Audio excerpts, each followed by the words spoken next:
कभी हिटलर की तारीफ कर दी, कभी खुद को नाज़ी बता दिया, कभी बिल कॉस्बी और पी डिडी जैसे सेक्स क्रिमिनल्स को निर्दोष बता दिया। The list is endless. Kanye West एक ऐसे आर्टिस्ट हैं जो हमेशा बाउंड्रीज पुश करते रहे हैं, चाहे वो म्यूजिक हो, फैशन हो या उनका समझ में ना आने वाला बिहेवियर। उन्होंने हिप हॉप को नई दिशा तो दी ही, पर अपने हर मूव के साथ नई कॉन्ट्रोवर्सीज भी क्रिएट करते आए हैं। नमस्ते, मेरा नाम है आस्था और आप देख रहे हैं खबरगांव।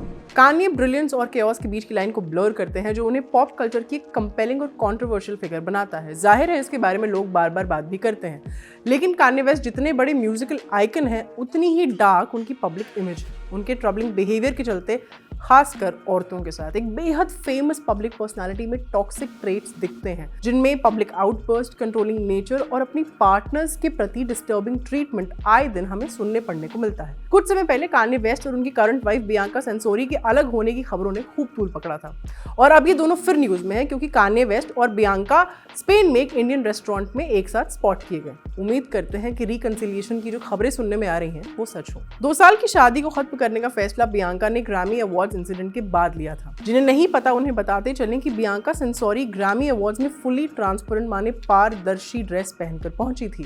केवल बियांका की ड्रेस नहीं, उनकी मेंटल हेल्थ के बारे में भी खूब चर्चा हुई थी। उसी डिस्कशन के बीचों बीच थे कान्ये वेस्ट। आरोप ये कि कान्ये के कहने पर बियांका ने वो ट्रांसपेरेंट ड्रेस पहनी थी, और ये भी कि बियांका सेंसोरी की लाइफ का हर एस्पेक्ट कान्ये कंट्रोल करते हैं। खासकर कपड़ों और पब्लिक अपीयरेंस से जुड़े फैसले कान्ये लेते हैं, बियांका नहीं। ये पहली बार नहीं है कि कान्ये किसी कंट्रोवर्शियल खबर का हिस्सा रहे हों। इससे पहले भी कई बार उनके कंट्रोवर्शियल स्टेटमेंट्स और पार्टनर्स के प्रति उनके टॉक्सिक व्यवहार ने हेडलाइंस बनाई हैं। कान्ये वेस्ट एक बेहद इन्फ्लुएंशियल लेकिन कंट्रोवर्शियल फिगर है म्यूजिक और फैशन इंडस्ट्री में। उनका नाम सिर्फ उनकी क्रिएटिव जीनियस के लिए नहीं, बल्कि उनके रोमांटिक रिलेशनशिप्स के लिए भी काफी स्पॉटलाइट में रहा है। कई सालों में कान्ये का एक बिहेवियरल पैटर्न सामने आया है, जो उनके पार्टनर्स के साथ उनके excessively controlling nature, emotional instability माने भावनात्मक अस्थिरता और पुलिस ड्रामा से जुड़ा रहा है। साथ ही वो न केवल एक कंट्रोलिंग बॉयफ्रेंड या हस्बैंड रहे हैं, बल्कि उन्होंने इंश्योर किया कि अपनी पार्टनर्स की सेक्स अपील के जरिए लगातार वो खबरों में बने रहे। एम्बर रोज के साथ उनका रिश्ता 2008 से 2010 तक रहा, और वो भी काफी टर्बुलेंट था। रिपोर्ट्स के मुताबिक कान्ये ने उनके साथ भी कंट्रोलिंग बिहेवियर दिखाया। एम्बर ने बाद में कान्ये के साथ रिश्ते को टॉक्सिक बताया, और साथ ही आरोप भी लगाया कि ब्रेकअप के बाद कान्ये ने उनको स्लट शेम किया और बार बार इंटरव्यूज और पब्लिक लड़ाइयों में उनका नाम घसीटा। किसी महिला के कपड़ों, यौन व्यवहार या निजी पसंदों की बिना पर उसके कैरेक्टर पर सवाल उठाना उसे स्लट शेमिंग कहते हैं। एम्बर और कान्ये का ब्रेकअप काफी टफ रहा, और कान्ये ने बार बार एम्बर को पब्लिक में इंसल्ट भी किया। एम्बर रोज ने यह भी कहा था कि कान्ये ने उन्हें एक फेम पॉर्न की तरह ट्रीट किया, जैसे सिर्फ अपनी पॉपुलैरिटी बढ़ाने के लिए उन्होंने एम्बर का इस्तेमाल किया हो। उनके ब्रेकअप के बाद कान्ये ने उनका पब्लिकली मजाक उड़ाया और ये तक कहा था कि एम्बर के साथ रहने के बाद मुझे 30 बार नहाना पड़ा था। इस स्टेटमेंट के लिए उनको काफी क्रिटिसिज्म भी झेलना पड़ा था। इसके बाद 2012 में उन्होंने किम कार्दाशियन को डेट करना शुरू किया। साल 2014 में दोनों ने शादी भी की। किम के साथ अपनी शादी के दौरान भी कान्ये ने उनके ड्रेसिंग स्टाइल को लेकर किम पर काफी प्रेशर डाला था। Keeping up with the Kardashians, the famous reality show, उसके एक एपिसोड में किम रोती हुई नजर आई थी जब कान्ये ने उनके पहने हुए कॉर्सेट को क्रिटिसाइज किया, जबकि पहले वही स्टाइल कान्ये ने खुद किम को पहनने के लिए इनकरेज किया था। आपको जो इस वक्त स्क्रीन पर दिख रहा है उसे कॉर्सेट कहते हैं। किम के साथ रिश्ता उनका सबसे हाई प्रोफाइल रिलेशनशिप माना जाता है। शुरू में दोनों काफी स्टेबल लगते थे, लेकिन धीरे धीरे कान्ये के इरैटिक माने अस्थिर व्यवहार ने सब कुछ बदल दिया, खासकर 2020 के दौरान when he rain for the US president. उस वक्त उन्होंने किम और उनके परिवार से जुड़ी कई पर्सनल बातें पब्लिक में शेयर की बगैर किम की परमिशन के। उन्होंने पब्लिक को ये तक बताया कि उन्होंने किम को अबॉर्शन करने से रोकने की कोशिश की थी। बाद में उन्होंने किम से माफी मांगते हुए सार्वजनिक तौर पर आपसी सुलह की रिक्वेस्ट भी की, पर इसके साथ साथ किम के उस वक्त के नए पार्टनर पीट डेविडसन को ऑनलाइन लगातार वो हरास करते रहे, जो बहुत लोगों को इमोशनल मैनिपुलेशन लगा।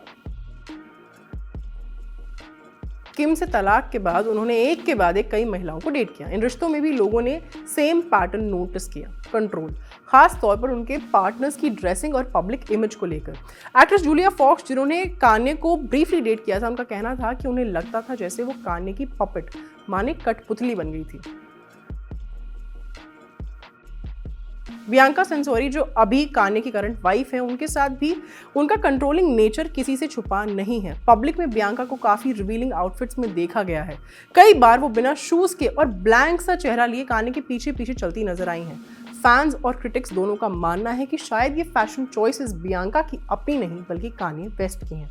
बियांका इसलिए पब्लिक के लिए चिंता का विषय बनी हुई हैं। उनकी बोल्ड और एक्सट्रीम अपीयरेंसेस को कई लोग कान्ये की उन पर इन्फ्लुएंस का नतीजा मान रहे हैं। इस मुद्दे पर एक सीमिंगली एंडलेस डिस्कशन हमें इस साल की ग्रैमी अवार्ड्स के दौरान देखने को मिला था, जब बियांका ग्रैमी रेड कार्पेट पर न्यूड ड्रेस में पहुंची थी। तब भी फैंस, क्रिटिक्स और साइकोलॉजिस्ट ने ये कहा था कि बियांका को देखकर ये साफ पता चलता है कि अपनी ड्रेसिंग को लेकर फैसले तो वो खुद नहीं लेती बल्कि कान्ये लेते होंगे उनके लिए। 2025 की ग्रैमी में बियांका का कंट्रोवर्शियल अपीयरेंस इस बात को और पुख्ता करता है कि कैसे कान्ये लगातार अपनी पार्टनर्स की सेक्स अपील को अपने फायदे के लिए इस्तेमाल करते हैं। वो साफ तौर पर उन्हें ऑब्जेक्टिफाई करते हैं, चाहे किम हो, बियांका हो या कोई और। ये सच है कि कान्ये एक विजनरी आर्टिस्ट है, लेकिन उनका रोमांटिक पार्टनर्स के साथ जो बिहेवियर रहा है वो काफ़ी सीरियस सवाल उठाता है, इमोशनल हेल्थ पर, मिसोजिनी और सेलिब्रिटी रिश्तों में पावर डायनामिक्स से रिलेटेड। कान्ये बार बार अपने पर्सनल इश्यूज को पब्लिक लाइफ से अलग नहीं कर पाते और इस वजह से उनकी पार्टनर्स को अनकंफर्टेबल और कई बार हार्मफुल सिचुएशंस का सामना भी करना पड़ता है। अब जब कान्ये की जिंदगी से जुड़ी महा कॉन्ट्रोवर्शियल बातों में से कुछ हमने कर ली, तो जाते जाते ये भी जान लेते हैं कि क्यों कान्ये वेस्ट को एक आइकॉनिक म्यूजिक और फैशन फिगर माना जाता है। कान्ये वेस्ट को म्यूजिक की दुनिया का एक आइकॉनिक और बेहद प्रभावशाली कलाकार माना जाता है। उन्होंने अब तक दुनिया में 160 मिलियन से ज़्यादा म्यूजिक रिकॉर्ड्स बेचे हैं और उन्हें 24 ग्रैमी अवार्ड्स मिल चुके हैं, जो अब तक किसी भी कलाकार द्वारा जीते गए 7वें सबसे ज़्यादा ग्रैमी हैं। साल 2004 में आए उनके पहले album the college drop out ने हिप हॉप की दिशा बदल कर रख दी थी। उन्होंने पुराने सोलफुल गानों के सैम्पल्स और मॉडर्न बीट्स को मिलाकर म्यूजिक को नया रूप दिया। उनके albums Late Registration, Graduation, 808 and Heartbreak ने अलग अलग म्यूजिकल स्टाइल्स को पेश किया और नए आर्टिस्ट्स को प्रेरित किया। उन्हें बिलबोर्ड आर्टिस्ट अचीवमेंट अवार्ड, 3 बार Brit awards best international male solo artist के तौर पर और Michael Jackson video vanguard award भी मिल चुका है। कान्ये वेस्ट और बॉब डिलन दोनों के पास सबसे ज्यादा एल्बम्स, 4 का रिकॉर्ड है, जो सालाना पैज एंड जॉब क्रिटिक पोल में टॉप पर रहे।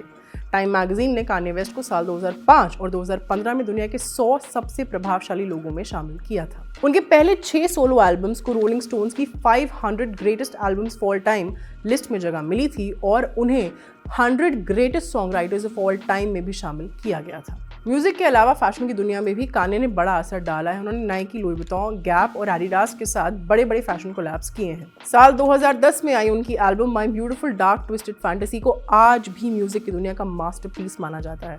कान्ये के लिए कहा जाता है कि वो ट्रेंड्स फॉलो नहीं करते, वो खुद ट्रेंड बनाते हैं। उनकी कॉम्प्लेक्सिटी और क्रिएटिविटी ने उन्हें एक कल्चरल आइकॉन बना दिया है, जो न सिर्फ म्यूजिक बल्कि फैशन और पॉप कल्चर की दुनिया को भी आकार देते हैं। बहरहाल, कान्ये का एटीट्यूड रिलेशनशिप में रहते हुए और ब्रेकअप के बाद भी प्रॉब्लमैटिक ही रहा है। उनके लिरिक्स, इंटरव्यूज और सोशल मीडिया पोस्ट्स अक्सर औरतों के प्रति प्रॉब्लमैटिक नजर आते हैं। कान्ये की पब्लिक इमेज बार बार औरतों के लिए डिसरिस्पेक्ट दिखाती है।